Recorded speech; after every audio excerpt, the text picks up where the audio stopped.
Joseph YouTube, welcome to the Coffee Pod. My name is Chisha Zed. Drink the coffee, it'll make you feel better. Alabama Police Department will be holding a press conference later today announcing Carlee Russell's abduction was a hoax. This is a headline I read from On-Site. Now, I mean, they have failed me in the past when it comes to credibility. But at the same time, everybody's been talking about how this whole Carlee Russell situation may have been fabricated. Guys, we're going to watch this actual press conference that just aired less than an hour ago, and you're going to make a conclusion for yourself. There were a couple of issues here that people really found huge issues with. The first being this post that read, police in Alabama say Carlee Russell Googled several alarming terms relating to faking a disappearance on the day of her alleged abduction. Now, coincidence? I'll leave that up to you to decide. What's even more concerning to me is the fact that they didn't tell us whether there was any Google search terms related to coffee shops, because that's the first problem and the first thing we are concerned with here on the Coffee Pod. So you guys know the story, plain and simple. She's on the freeway. She sees a toddler and follows the toddler. By the way, she claims, and you guys are going to hear this in the actual press conference. You know what? I'm just going to save it I'm just going to save it. Right, I'm just going to save it. But you want to watch this thing as much as you can because it gets worse as it progresses. Following the toddler, and all of a sudden, bam, she disappears. Right. And one thing you guys got to keep in mind that with these type of situations, it's not the fact that people lie about this type of things. This is horrible that people lie about this type of things. It's the fact that the amount of effort that was put into finding her when she might have faked this whole thing is almost unforgivable. They can't ignore that. And someone has to pay, right? There's a lot of money that goes into funding all these different departments who are doing searches, calling people up. I mean, you had people running prayer meetings, coming together. Everybody wanted to make sure that she was found. So to the people who took this very seriously, to hear this might have been all fabricated in some type of joke is sick, right? It's sick to the people who've gone through this and have lost somebody. And it's sick if, you know, at her adult age, she thought this was okay. Listen, we don't know what's going on yet. This may not be a Jussie Smollett situation. No more wasting time. Let's check it out. And they organized search parties, arranged prayer vigils, and they took other steps that I'm not even aware of to help in this situation. The Hoover Police Department quickly rallied multiple partner agencies, stopping at nothing to find Carlee. I'd like to take this time to say thank you first to the Hoover Police Department, our partner agencies, our wonderful community, and to all those that aided in some way in connection with this situation. As the days have gone on and more information has been shared, we know everyone has questions. The Hoover Police Department is known for being very methodical and thorough with their investigations. For that reason, we did not feel comfortable speaking in detail publicly until now. It is important that we share this information now so that our community... Sound kind of cuts off there for a little bit, guys, but bear with it. It's going to come back. Police Chief Nick Dursis. Thank you. Thank you, Mayor. Thank everyone for being here today. Besides me stands the team who played a significant role in this investigation. I want to thank our department, members of surrounding local law enforcement agencies, the FBI, Secret Service, United States Marshals, and ALEA for their assistance in this case. We said from the evening of July 13th, our focus would be the safe return of Carlee Russell. That occurred on Saturday, July 15th, approximately 49 hours after she called 911 and disappeared. From that point, our focus has been to determine Carlee's whereabouts during that time and what exactly took place. Let me say up front, this investigation is not over. We're still working this case, and we'll work in this case until we uncover every piece of evidence that helps us account for the 49 hours that Carlee Russell was missing. However, through the public interest, and in some cases, public fear, that this story has generated, we owe it to our citizens to tell them the facts that we have uncovered. So I will give you the facts that we know today. Let's get it. On July 13th, at approximately 8:20 p.m., Carlee left work from a business at the Summit. Surveillance video from her place of employment shows Carlee concealed a dark-colored bathrobe, a roll of the Colonnade, and traveled there. She then traveled to Target on 280, where she purchased some granola bars and Cheez-Its. From there, she remained in the parking lot at that shopping center until 9:21 p.m., when she drove to I-459. Carlee communicated on her cell phone with individuals known to her while on her path of travel, up to the point of calling 911 at 9:34 p.m.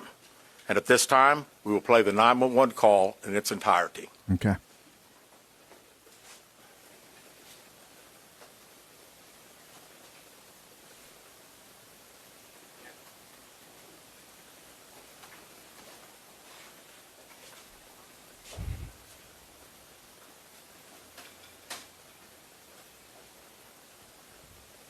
Thank you guys for your patience here. Hi, I am on Interstate 459, and there is a kid just walking by themselves. Oh, hold on. Where on 459 are you? I'm right next to the exit 10 by the Hoover Med, like to get off by the Hoover Med. Okay, so you're before that exit? Yes. Okay, and were you headed southbound or northbound? Like towards that split or towards the line? On the right side. Were they walking northbound or southbound? They're walking towards Tuscaloosa. Walking southbound? Or how old do they look? Like a toddler, like maybe like 3 or 4. Did you pull over with them? Are you still with them? Yes. Okay, are you with the child right now? No, I'm not. I didn't get out of the car. I can see them though. Do you mind staying and keeping an eye on them until we get there?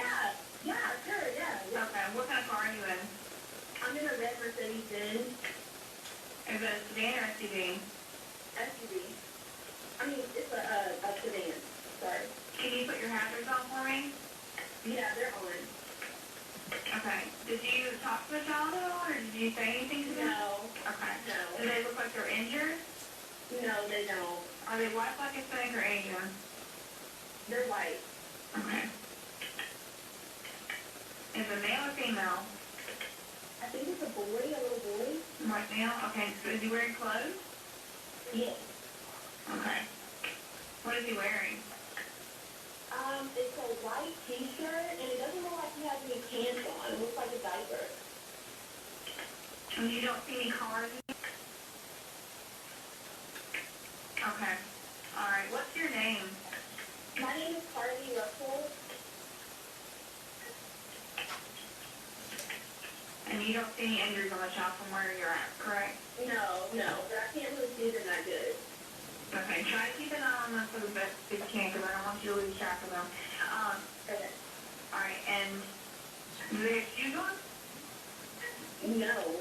Shoes? Not that I can see. I can't really see that look. Okay. All right, I've got them on the way, okay? Just try to keep an eye on them, but the officers are on the way, okay? Okay, thanks. Thank you. Okay, bye. Carlee called a relative after speaking with the 911 operator. She went missing during that conversation sometime after 9:36 p.m. Traffic camera footage was obtained which depicted this portion of the incident, and that footage was analyzed as part of the investigation in conjunction with the 911 call and cell phone data to accurately determine the time frame. Carlee's 911 call remains the only report of a child on the interstate, despite numerous vehicles passing through the area at that time. No one has called to report that a child is missing, and it's not looking good. Data from Carlee's phone, including her Life 360 app, shows that she traveled approximately 600 yards in her vehicle while she was on the phone with 911, stating that she was following a child. 600 yards. That is 6 football fields straight. 600 yards. Think about that. The Hoover 911 Center received a second call from Carlee's mother, stating that a relative was on the phone with her when they heard Carlee scream, and then they had an open phone line. Hoover police officers arrived on the scene within 5 minutes of being dispatched and several other officers arrived shortly. They located Carlee's wig and cell phone in the grass near the vehicle. Her purse was located in the front seat of her vehicle with her Apple Watch. I'm sorry, I still can't get over that. 6 football fields. That's how long the 3 to 4-year-old toddler was walking. Just that alone. Just that alone doesn't sound like coffee to me. Doesn't sound like coffee to me. In the purse. The food she ordered for Tzatziki's was also in the car. The items she purchased from Target, as well as the items taken from her place of employment, were not in the vehicle, nor were they located anywhere around the scene. Hoover Police deployed all available assets from the point in the search for Carlee. Additional resources were called in to include our own drone unit, crime scene investigators. Numerous detectives responded to the scene. Throughout the day Friday, officers from surrounding local and federal agencies Connection was bad with this guy. thorough line search for evidence. K-9 teams from the Jefferson County Sheriff's Department responded to check for any sign of Carlee, the child that she claimed to see, and anything else that could be considered evidence in this case. Those searches all turned up empty. Private citizens, including search parties organized by her family, friends, began looking everywhere that they could to find any trace. These searches took place throughout the day Friday and again on Saturday, yielding nothing. At 10:44 p.m. on July 15th, the Hoover 911 center receives a call from Carlee's residence stating that she returned home on foot. In subsequent investigations, detectives obtained surveillance footage of Carlee walking down the sidewalk alone prior to arrival at her residence.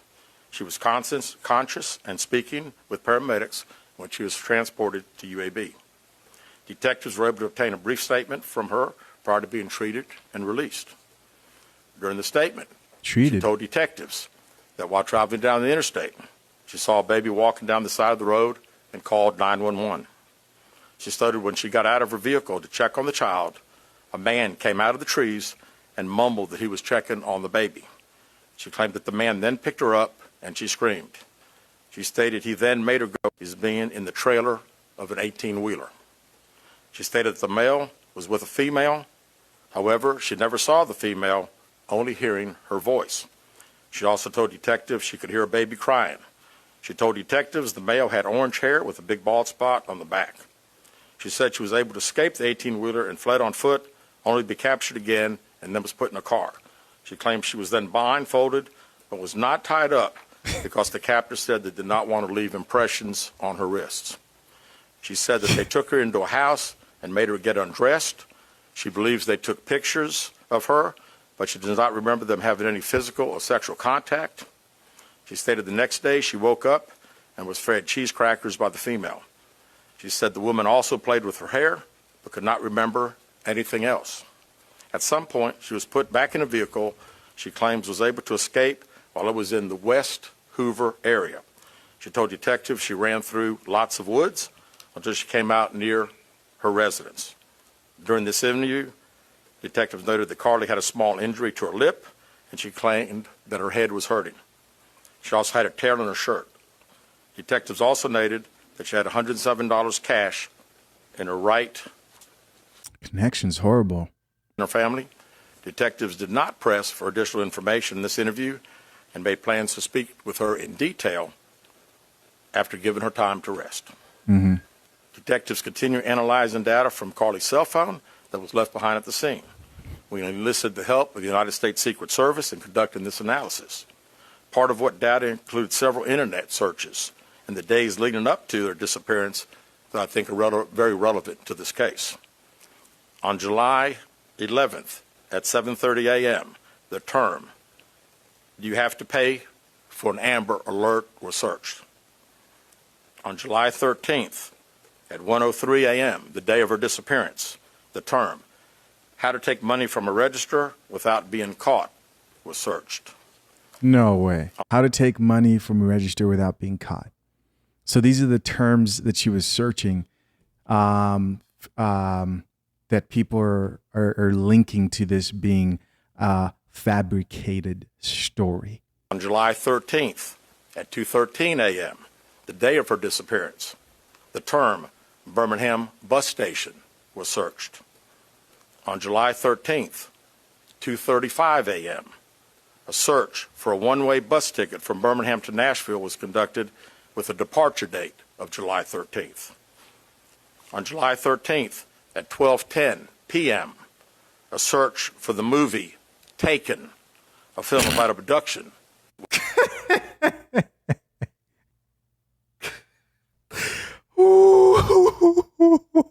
Oh, shit.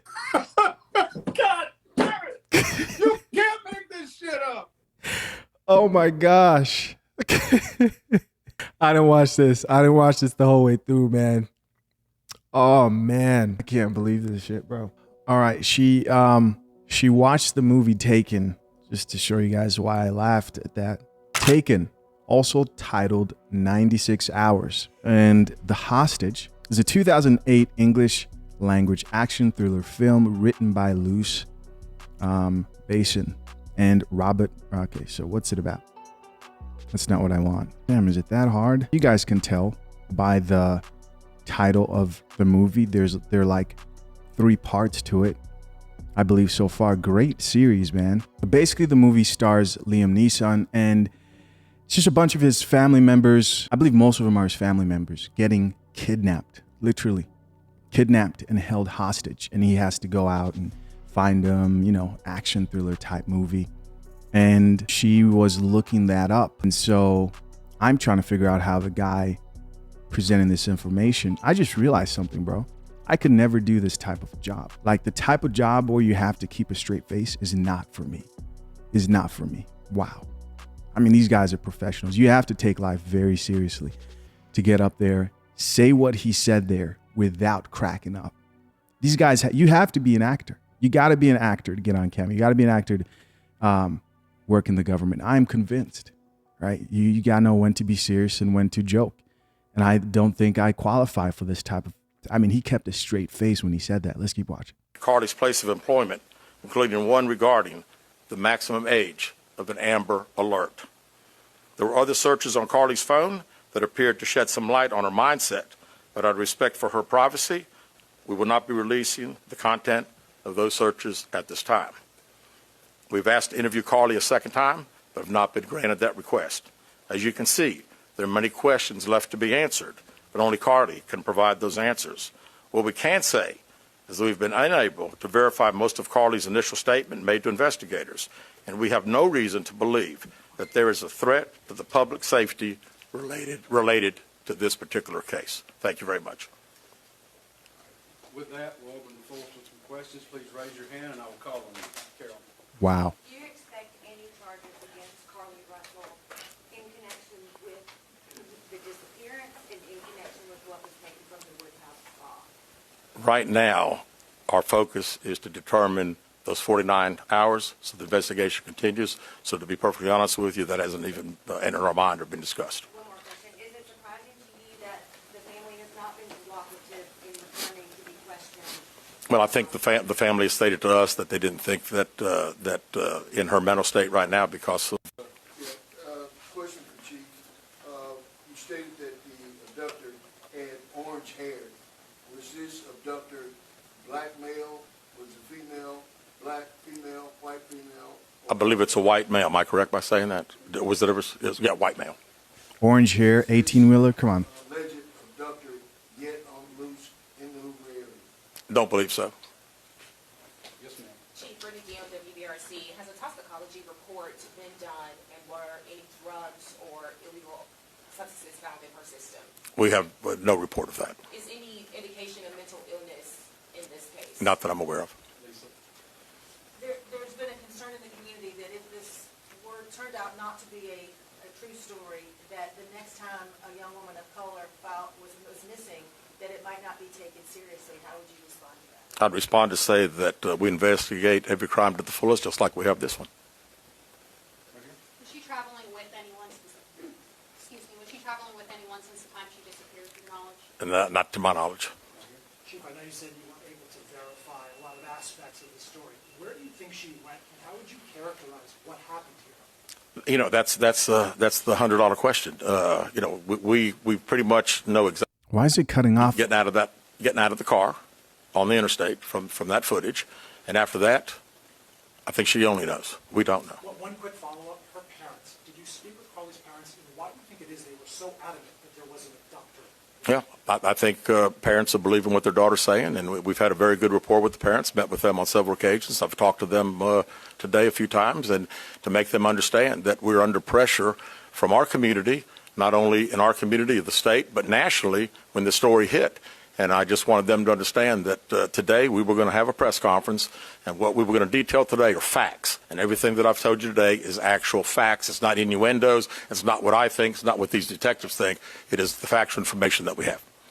Chief, I'll give out this at WBRC. How much time do you think you'll give the family before going back to Carlee for sentencing? Well, I think our detectives have talked to the parents, and we're ready. We're ready to talk as soon as she's ready. So, you know, she called right now. We're ready.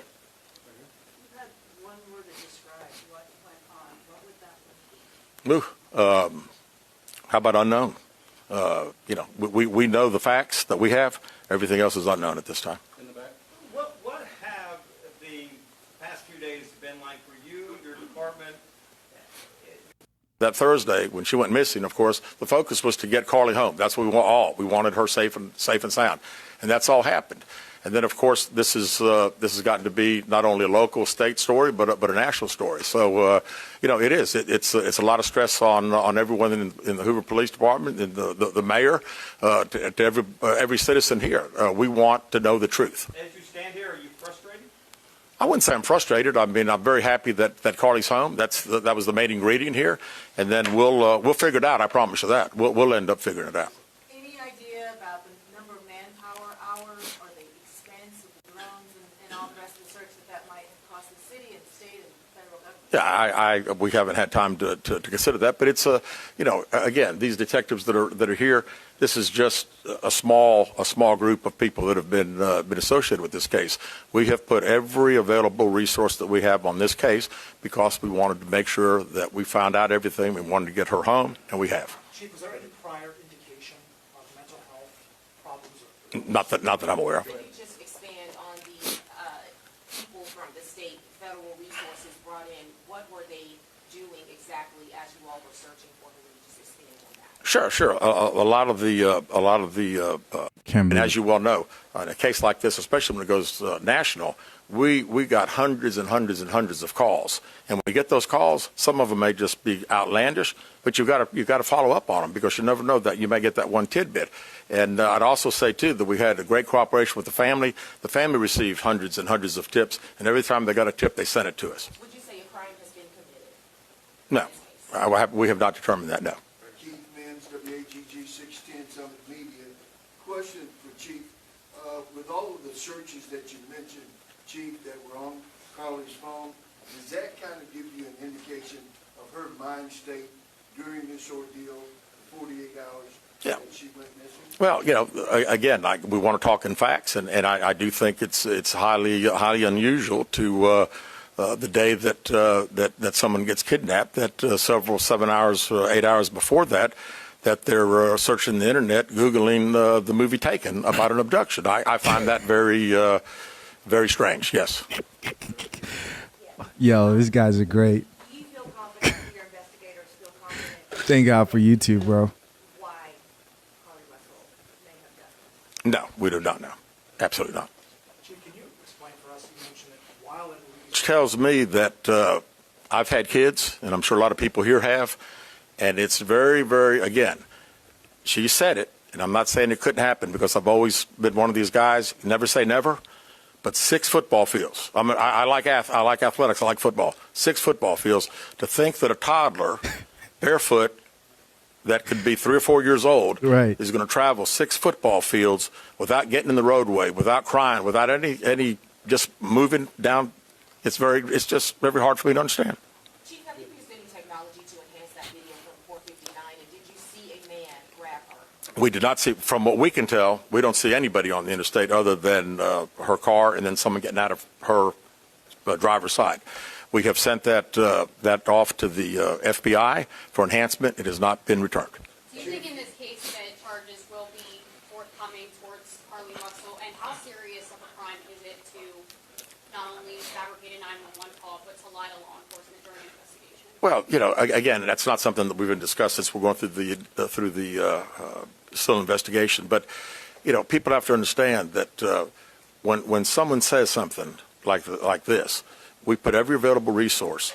Everybody comes together from, like I say, the gentleman earlier said frustrated. I mean, it is a little frustrating to think that all this has been done and we can't find anything out. Right. Did anyone see her calling in from the side of the road when she made that 911 call? Not to my knowledge. All right, last question here. Is this investigation held up until you can speak once again to Carlee Russell?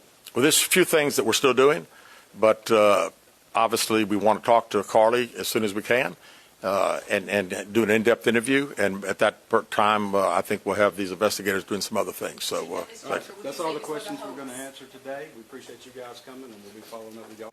All right, guys. There you go. I'm not going to do comments for this video. You guys can leave the comments yourselves down in the comment section down below.